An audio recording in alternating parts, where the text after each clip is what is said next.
Buenos días, buenas tardes a todos. Me corresponde a mí moderar este panel. Estamos hablando de Tenerife, estamos hablando de Canarias, estamos hablando del territorio.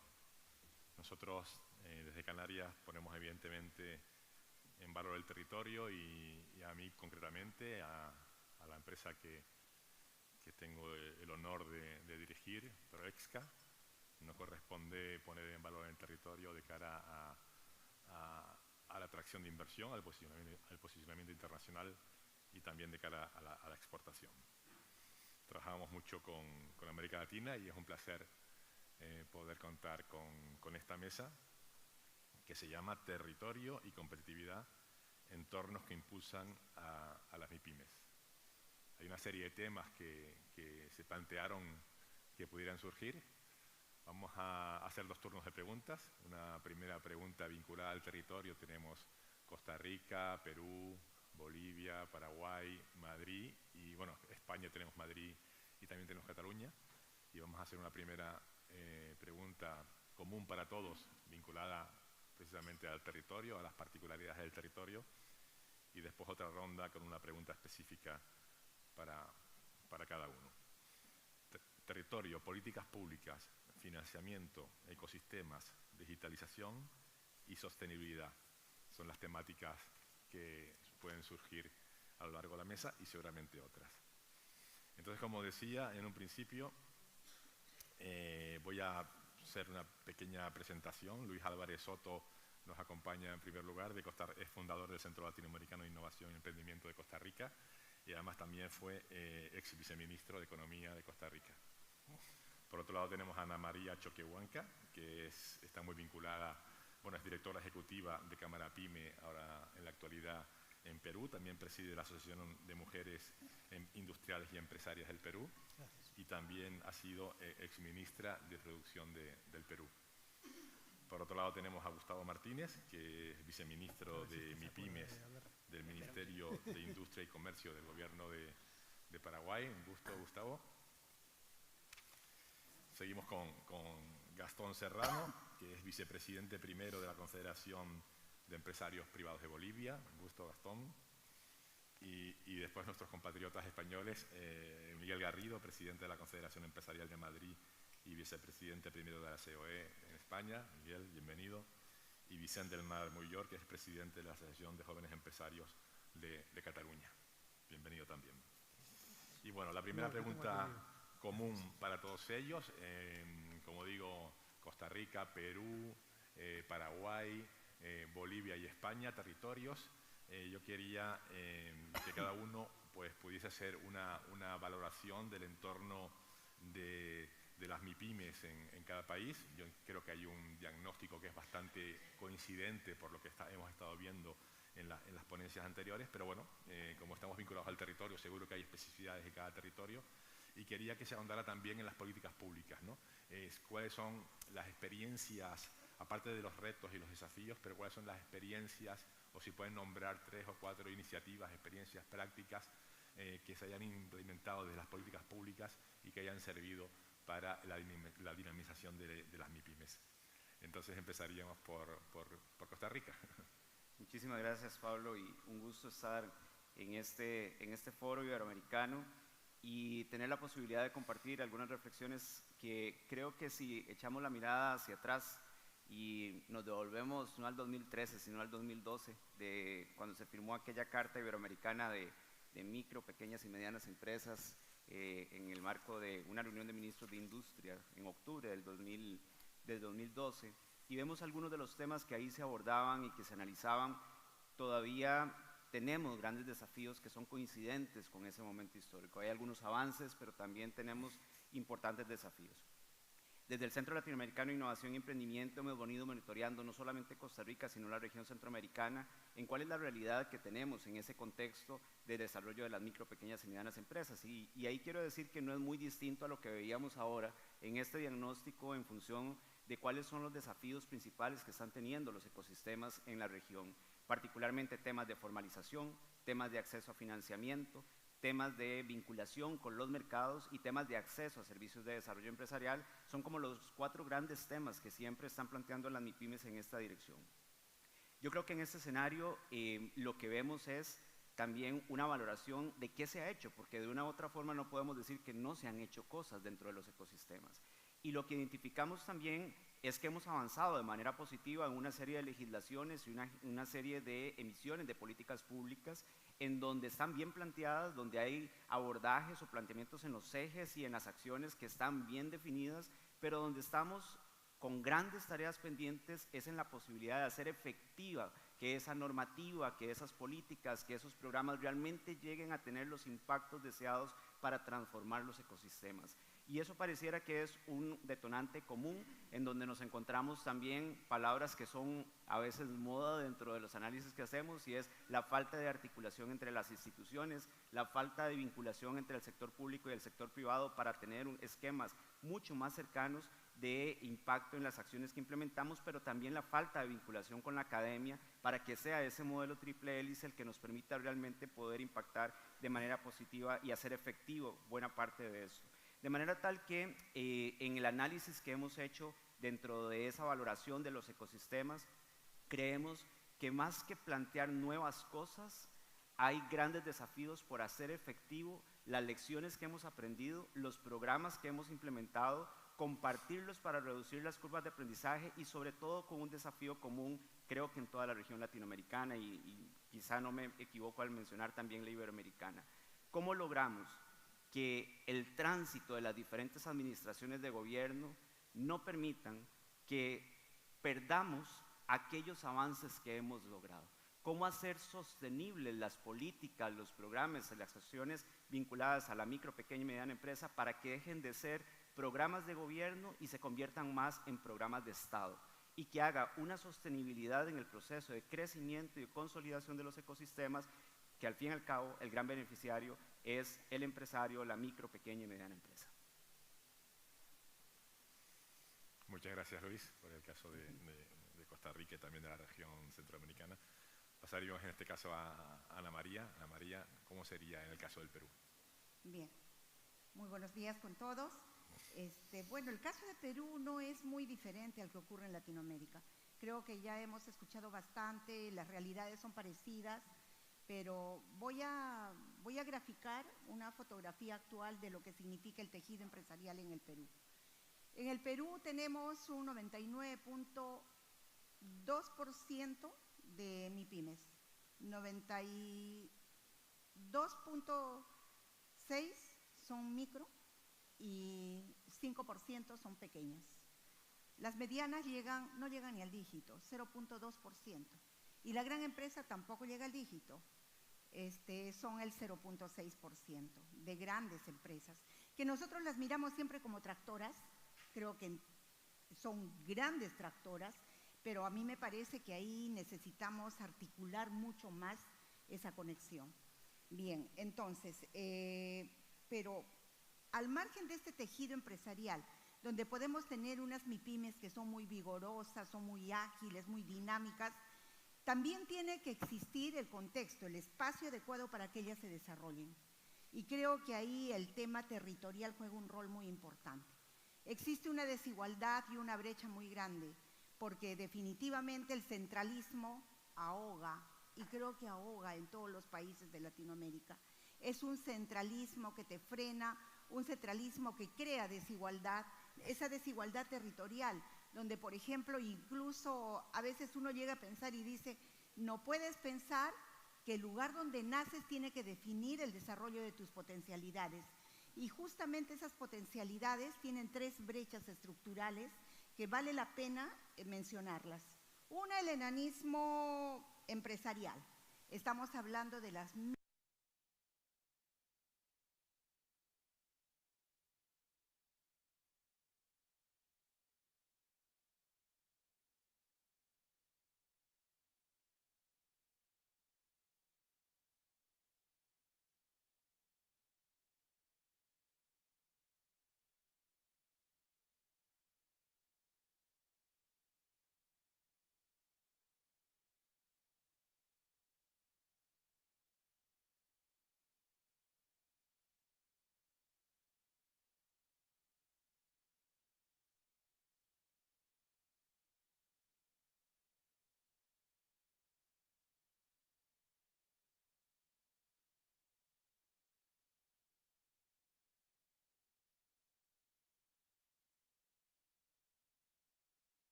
salimos a vender Canarias al exterior, por supuesto que vendemos la fiscalidad, como se ha dicho aquí muchas veces, pero sobre todo lo que más vendemos es el ecosistema.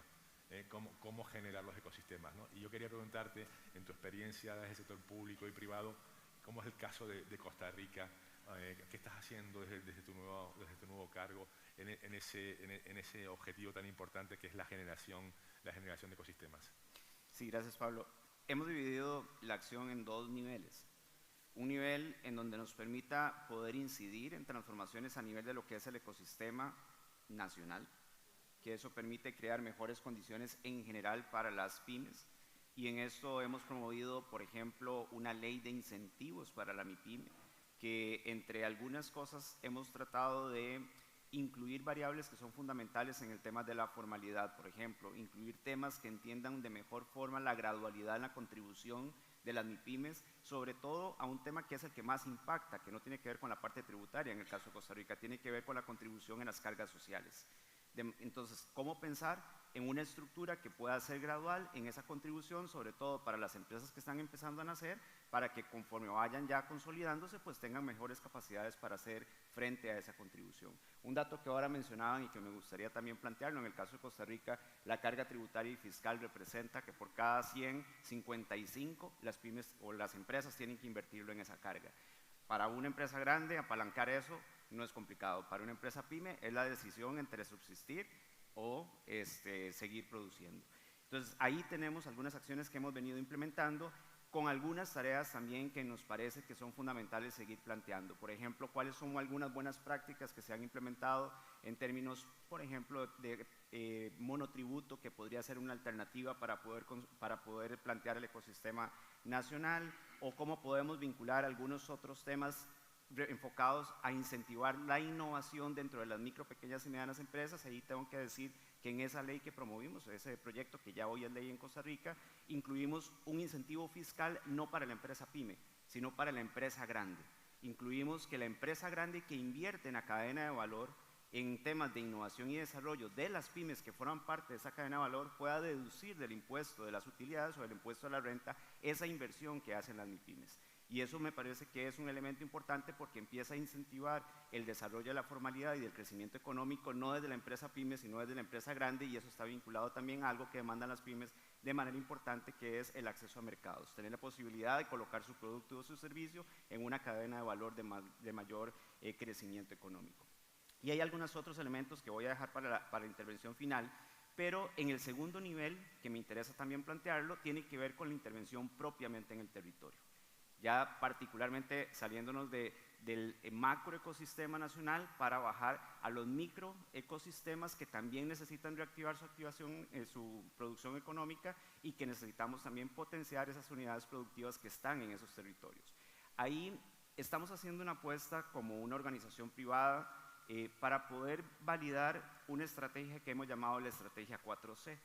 Es una estrategia en la cual trabajamos enfoques vinculados a fortalecer las competencias de las personas emprendedoras.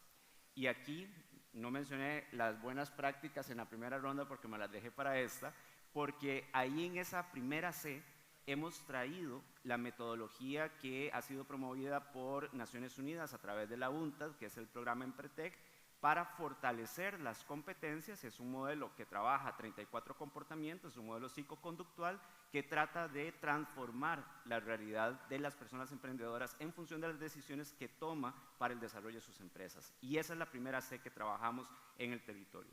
La segunda C está vinculada a algo que han mencionado acá, y es metodologías enfocadas a los centros de desarrollo empresarial que nos permita, a partir de un plan, un diagnóstico, un plan de acompañamiento, poder intervenir en el desarrollo de las empresas de manera individualizada, con asistencia técnica, con asesoría, con algo que trabajamos en alianza con una universidad, que son clínicas empresariales, en donde acercamos la investigación y las especialidades que tienen las universidades para que acompañen ese proceso de acompañamiento.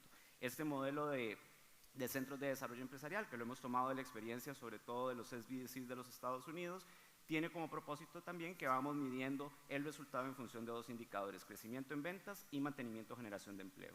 Tenemos la tercera C, que es capital, y en esa tercera C lo que hemos acercado es fondos concursables para poder llevar capital semilla a aquellos proyectos que están en etapa inicial como fondo de inclusión, pero también incorporando fondos para la asociatividad y fondos para la transformación productiva, que en este caso lo hemos priorizado hacia modelos que puedan transformarse de modelos de negocio tradicional a modelos de negocio sostenible.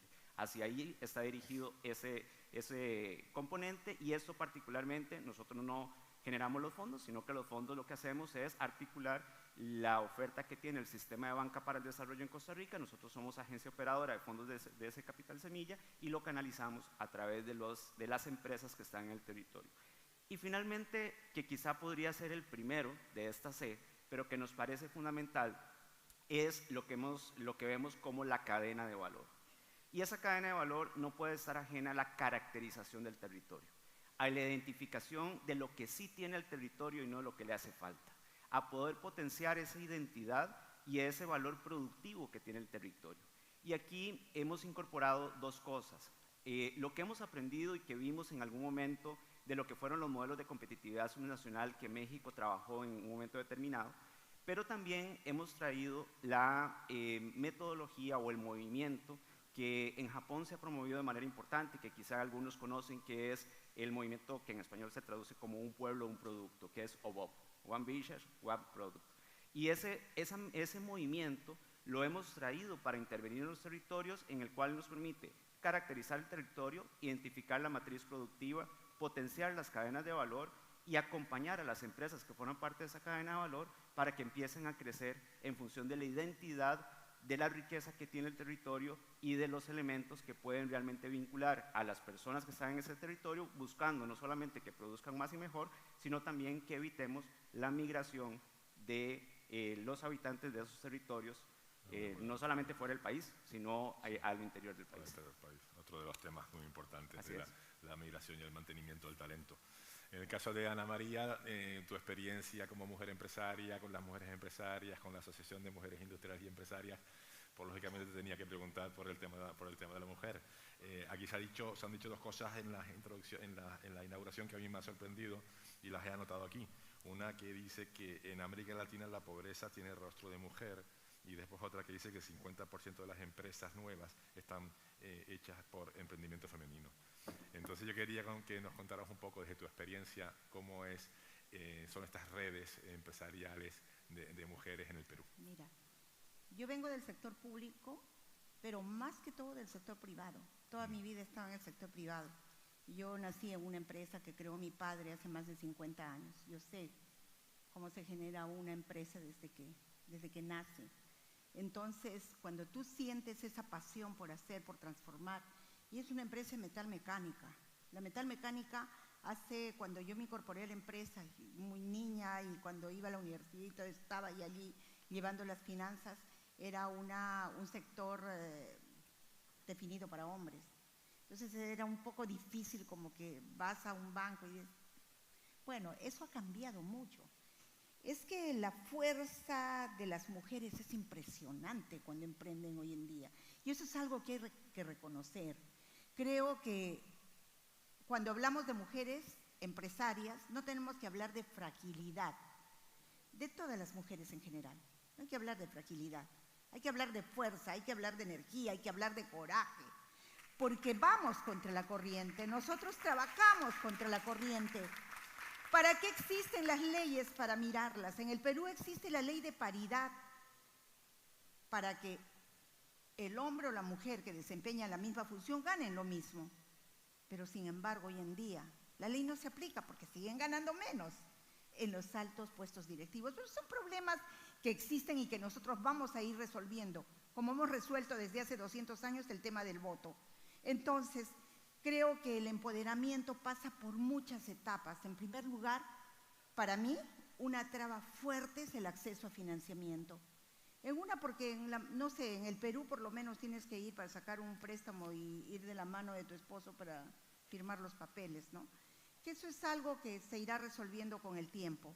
Pero creo que ahí ya, si le damos una mirada más profunda, es que cuando las mujeres tienen que darnos la credibilidad, tienen que darnos la confianza de saber que nosotras podemos desempeñar espacios en los que siempre han estado de repente definidos para varones. Hoy en día en el Perú Hay empresarias que manejan ellas mismas su maquinaria pesada en las mineras, porque el Perú es de campo minero. En el Perú hay mucha minería. Entonces la metalmecánica, la minería y todo ello tiene que ver con ese acceso. Ahora, para mí las redes son potenciales. Por ejemplo, hacía referencia a Conecta. A WeConnect, sí. A sí, WeConnect. Sí. Debo un segundo. WeConnect es un programa que tenemos WeConnect nosotros. conecta talento con oportunidad, conecta mujeres con mercados y conecta sueños con resultados. Yo creo que en todos los países donde estamos las mujeres empresarias tenemos que trabajar en redes. Las redes son muy potentes, las redes nos llevan a la Luna, a Marte, a donde uno quiera, porque juntas hacemos patria. Y lo digo con convicción plena. Nosotros en la asociación, esa asociación la fundé hace 25 años. Yo me alejé muchos años, luego ya vi un traquinar y acabo de regresar y la hemos hecho nacional. Y hemos empezado con las misiones comerciales porque nosotros lo que tenemos que hacer es prospectar mercados. Mercado de Ecuador, mercado de Paraguay, mercado de Bolivia, o sea, los mercados que tenemos al lado primero. Porque cuando nosotras, las mujeres, hablamos, oye, vamos a exportar a España, Europa, vamos a exportar a Estados Unidos, todavía no tenemos, digamos, ese capital necesario para hacerlo. Entonces lo que hacemos es eso. Pero yo creo mucho en las redes. Creo que nosotros aquí lo que tenemos que hacer también desde aquí es tratar de homogeneizar todas las políticas, sea para hombres o para mujeres. Simplemente vamos con igualdad de oportunidades y con desarrollo de capacidades. Sí, sí. Yo, bueno, mi experiencia con el programa WeConnect es que a mí personalmente me ha sorprendido cómo las mujeres crean esas redes, cómo se apoyan, cómo la ilusión que tienen en esas redes, en esos contactos y la cantidad de negocios que salen. Yo, por ser políticamente incorrecto, al principio tenía desconfianza, digo, ¿por qué un programa de acceso a mercados de género? Pero después de ver los resultados, chapó, porque la verdad que funciona de maravilla y creo que los hombres tenemos que aprender mucho de eso. En fin, pasamos a Gustavo Jiménez. Gustavo, yo cuando estaba preparando la ponencia y viendo tu perfil, me acordé del informe Draghi, el informe Draghi de la Unión Europea, en el que Draghi dice que uno de los grandes problemas que enfrentan las pymes europeas es la fragmentación del mercado. Y digo, bueno, pues si nosotros que tenemos la Unión Europea estamos hablando del problema de la fragmentación, me pregunté cómo sería en América Latina, ¿no? Y dado tu experiencia, me gustaría que nos hicieses una pequeña reflexión sobre qué retos enfrentan las empresas paraguayas para trabajar en los países del entorno, en los países de América Latina del entorno. Bueno, nosotros en Paraguay tenemos una particularidad porque estamos en el centro del Mercosur. Nuestro presidente suele decir que somos un océano, estamos en el medio del océano de tierra, digamos, porque están todos los grandes alrededor. Está Brasil, un gigante, Argentina también mucho más grande, pero yo creo que en este contexto mucha de la limitación geográfica que tenemos, más que la limitación geográfica, es la mental. En nuestras MIPYMES, muy pocas de ellas están mirando al mundo como una oportunidad. De hecho, del 100% de exportadores, tenemos alrededor de 9% que son MIPYMES que están haciendo algún tipo de exportación, pero cuando vemos dentro del volumen total de exportaciones, apenas estamos llegando a un 0,8, 0,9% del total de exportaciones. Entonces hay una brecha gigantesca. Yo siempre quiero mirar el vaso medio lleno, no el vaso medio vacío, y verlo como una oportunidad. Y en ese sentido, como provengo del sector de tecnología, he visto que el comercio electrónico es un factor democratizador un poco de la oportunidad para nuestras MIPYMES, porque hemos visto con una herramienta muy sencilla que se denomina Exporta Fácil, varios de nuestros países tienen, cómo una MIPYME pudo pasar de un mercado totalmente local y hasta inclusive muchas veces zonal solamente en su ciudad, a poder conquistar, por ejemplo, con productos artesanales nuestros a Malasia, a Indonesia. Estuvimos vendiendo productos nuestros a Alemania, Francia, Estados Unidos, y fue un boom, y literal fue esto, ver la expresión de nuestras y es un detalle importantísimo, el 100% de nuestras exportadoras son MIPYMES, un detalle fundamental.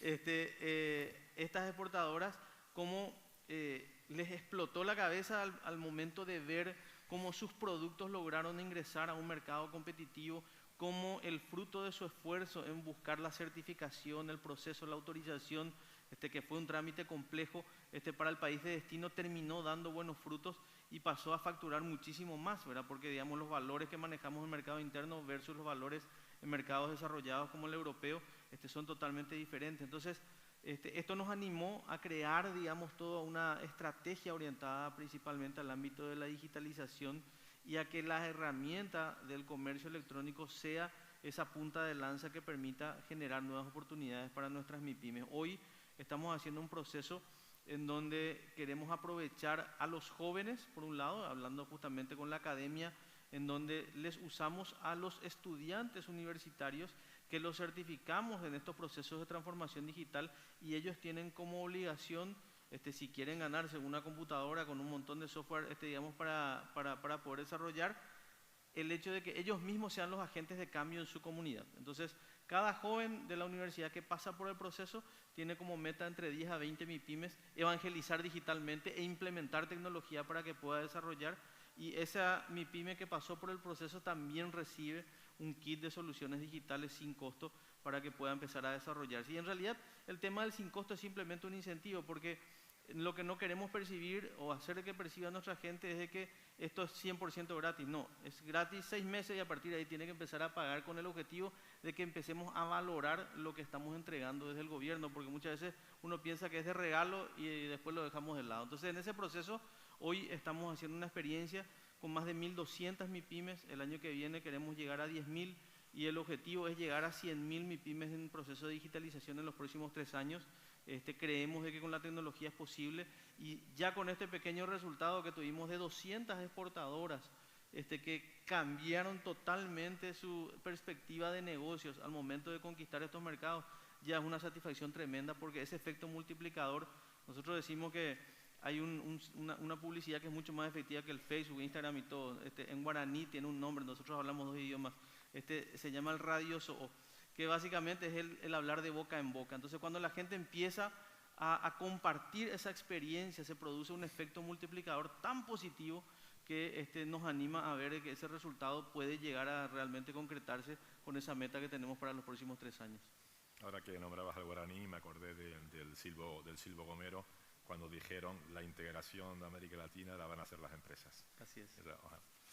Gastón, la pregunta que tenía preparada para ti quizás ya se ha repetido un poco, porque queríamos hablar un poco del ejemplo de Bolivia en el tema del sector informal, la normalización, la disminución de las trabas regulatorias, la financiación empresarial. Quizás hemos hablado un poco ya de eso, pero también te quería preguntar por el talento. Es un tema clave el talento, la retención de talento, la formación de talento. ¿Cómo sería el caso de Bolivia en este asunto? Bueno, está claro que en Iberoamérica, en nuestros territorios, talento hay, sobra. Y esto se demuestra con el número creciente de empresas MIPYMES que tenemos, aquellas que nacen, aquellas que van creciendo, algunas se quedan en el camino y bueno, talento hay, si no estaríamos condenándonos a un estancamiento rotundo. Hay que convencernos de que somos capaces. En ese sentido, debemos empezar, yo creo, a trabajar en estos ecosistemas que mencionábamos al inicio, en el territorio, porque es ahí donde uno descubre las capacidades. Son ambientes colaborativos que permiten convencernos del potencial que tenemos, de lo que podemos hacer y hasta dónde podemos llegar. Tuve una experiencia como presidente en una fundación que inicialmente empezó como un proyecto para incubar empresas. Terminó en la construcción de un ecosistema, luego determinación de esas capacidades y todo el proceso, ¿no? Preincubación, incubación, aceleración. Y es importante ver el cambio que ha existido en todas esas personas a las que hemos podido llegar, a esas empresas que hemos podido llegar. De ser pequeños productores han llegado a convertirse primero en formales, porque ese era uno de los objetivos, los hemos llegado a formalizar por los beneficios que se les ofrecía, capacitación, innovación, acceso a financiamiento, porque en mi país, si algo ha desarrollado, son la banca de microfinanzas, eso es importante. Como hay tanta informalidad, creemos que supera el 60%, entonces hemos dejado de luchar contra esa corriente y más bien apoyarla, tratar de lograr su formalización. Entonces tenemos entidades financieras específicas para ese microcrédito y que por supuesto tenían la función de formalizarlas. Entonces todo esto en estos entornos amigables que hacen que se le muestre al emprendedor el camino que debe seguir para crecer. No todos obviamente entienden eso y nuestra norma, la norma en Bolivia permite, y ahí hay que tener un poco de cuidado, una recomendación para los que plantean políticas públicas, las excepciones a veces resultan perjudiciales. Por ejemplo, en mi país hay lo que se llama régimen simplificado, que son impuestos para aquellas microempresas cuyo volumen de venta no superaba una cantidad específica. Ahora son emporios del comercio que siguen amparados en ese régimen.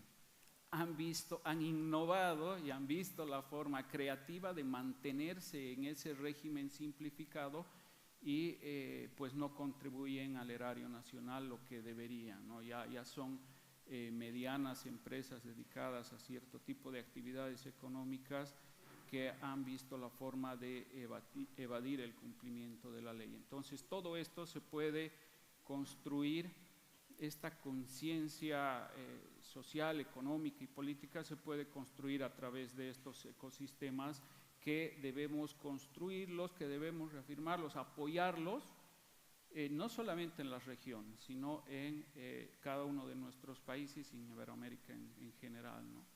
Muchas gracias.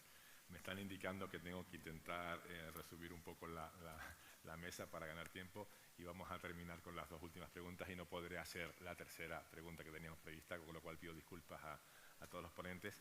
Pero bueno, para terminar con la segunda ronda, Miguel, desde tu conocimiento como presidente de la Confederación Empresarial de Madrid, ¿qué impacto tienen en la sociedad las políticas que favorecen el crecimiento empresarial y el fortalecimiento de las MIPYMES?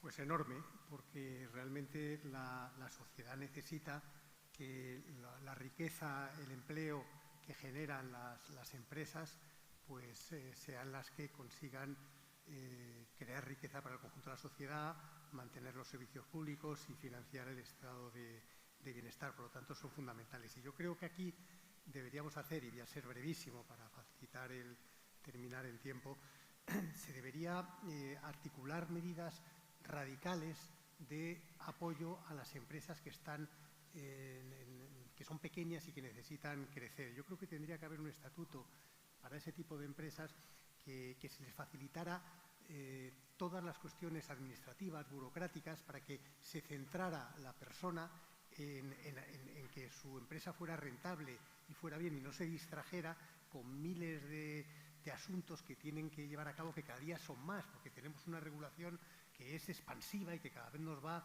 asfixiando más nuestro día a día, ¿no? Y no nos podemos centrar en lo verdaderamente importante. Y luego también una normativa laboral que incentivara la contratación, porque si consiguiéramos que cada una de estas pequeñas empresas, muy pequeñas empresas, autónomos, contratara solo a una persona, estaríamos resolviendo el problema de desempleo. ¿Y cuál es el motivo por que las empresas no contratan a más personas? Evidentemente, en muchos casos será porque no lo necesitan, etcétera, y hay que, por supuesto, respetarlo, no se puede obligar a nadie. Pero seguro que hay infinidad de casos en los que le da miedo contratar por lo que puede suponerle a futuro que las cosas pues no vayan como uno ha pensado, o que se encuentre como se encuentra muchas veces, y en España ocurre, que hay personas que entran y luego pues por el tema de absentismo, etcétera, pues no podemos contar con esa persona y sin embargo estamos ligados a ella durante mucho tiempo, pues luego Magistratura de Trabajo en muchos casos pues interpreta que los despidos pues no son válidos y que por lo tanto tienes que continuar con determinadas empresas. Yo creo que tenemos que quitar el miedo a contratar, y cuanto más rigidez, cuanto más dificultades pongamos a la salida del empleo, más miedo tendremos a contratar. Yo creo que para este tipo de empresas deberíamos facilitar al máximo que la gente no tuviera luego una responsabilidad que en muchos casos se puede llevar por delante la propia empresa. Yo creo que así conseguiríamos realmente revolucionar y que se generaran infinidad de puestos de trabajo que contribuirían a mejorar el conjunto de la sociedad. Sí, la verdad que ahí está una de las claves. Para hacer la última pregunta, y yo quería quizás ser un poco provocador con Vicente y decir, Vicente, tenemos los jóvenes empresarios, pero aquí no veo muchos jóvenes. ¿No están los menores de 40, de 45? ¿Por qué no están en estos foros? ¿Qué está fallando? ¿Hay un problema de mentalidad? Cuéntanos cómo es tu punto de vista. ¿O hay poquitos? Bueno, sí, no, nosotros desde CEAG y desde AIGEC, que es la AG de Cataluña, sí que hemos traído aquí una pequeña remesa, pero realmente, pues no, a la vista está. Bueno, ¿por qué no están aquí? Bueno, pues es una muy buena pregunta. Yo creo que hay un cambio en la sociedad, intentaré ser breve también, hay un cambio en la sociedad en la que el joven empresario puede aportar pues mucha innovación, tiene una tecnología ya natural, tiene una visión global. Y con esa visión global muchas veces esas comunidades son internacionales, pues no locales, y entonces también creo que eso hace que muchos jóvenes empresarios y no empresarios no tengan unas comunidades como puedan ser las asociaciones de jóvenes empresarios, que son a las que nosotros representamos, ¿no? Entonces, traccionar a esa gente que es joven empresaria a este tipo de asociaciones, cuando se ha generado una sociedad de yo estoy aquí, pero tú qué me das, pues deshumaniza todo un poco. Entonces, eso sí que es una cosa que me gustaría reivindicar desde este foro, y es que, a ver, los jóvenes, los empresarios en general, la MIPYME, absolutamente todos, yo creo que sobre todo tenemos una vertiente humana, que es en la de establecer un bienestar en el territorio y generar una empleabilidad sana, y que todo eso provoque una riqueza en el lugar donde vivimos para poder tener una familia y que crezca en un sitio que vale la pena.